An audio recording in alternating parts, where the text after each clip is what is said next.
The Torah links this week's parsha to the deaths of Nadav and Avihu.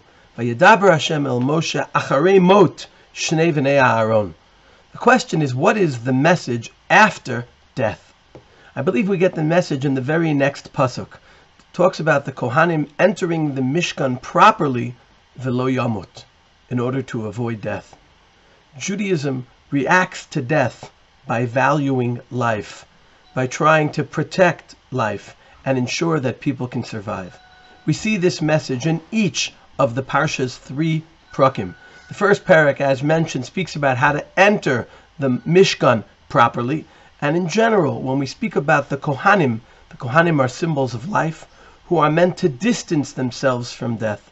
Rav Kook writes that as opposed to other religions whose priests are very involved in death because it's something people have a hard time understanding, our kohanim are separated from death, are separated from tumah. The second parak of this week's parsha, parak Yud Zayin, deals with blood not only of human beings, but even of animals. We're so careful, we're not allowed to eat the blood. We have to cover the blood. In fact, the Torah tells us that if you kill an animal inappropriately, not for the right purposes, dam yechashev, you've spilt blood. Why are we so careful about blood? The Torah gives the answer in Pasuk Yud Aleph, Ki nefesh habasar badam. The blood of any living being symbolizes life, and we need to respect and treasure life. This theme climaxes in the third parak of the parsha, parak Yud Chet, where when the Torah speaks about the Yisurei Arayot, it says, V'chai bahem. Avoid the Arayot so that you can live through Torah. The goal of Torah and mitzvot is to help us survive and live properly. This phrase, V'chai bahem, is used by the Nevi'im extensively. Yecheskel, parak Chaf 3 times, Nehemiah, parak Tet. What does the Torah mean when it speaks here about V'chai bahem?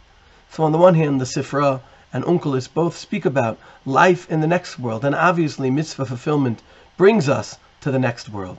But the Pasha Pshat and the Psukim here speak about survival in this world, not sinning in a way that will be removed from this world. This is how the Rashbam explains it, and also how Rabbi Akiva understood the pasuk. Rabbi Akiva learns from here that pikuach nefesh is doche almost all of the mitzvot, the averot in the Torah, Tosefta, and Shabbat, Perek Tet Zayin. And famously, Rabbi Akiva in Baba Metzia, Daf Samech Ben Amud Aleph, tells us, if you're in the desert, one canteen with a friend, you drink it yourself. V'chai achicha imach, chayecha kodmin l'chayei chaverecha. Your life comes first. The Torah goes to great extremes to protect life. Even the life of a murderer. Dvarim Perek Yutet, the Arei Miklat, v'lo yishafech dam naki bekerev artzecha. We protect the murderer who kills b'shogeg. Though we punish a murderer b'mezid with death, that's because we value life so much that we want to protect its value. In fact, we're familiar with Dvarim Perek Chaf Aleph, the parsha of Egla Arufa, where when we find a corpse and we don't know how he died, how he was killed, we have to do a whole ritual with the Para Aduma. Rashi quotes Chazal, who explains to be mechaper for the death and the loss of life. The Ramban takes all this to a higher level on the pasuk of V'chai bahem, and he explains the goal of Torah mitzvot is not just to keep us alive, but help us live life properly, help build a just, fair, and functional society where people can live together with respect and help each other grow in the best possible way.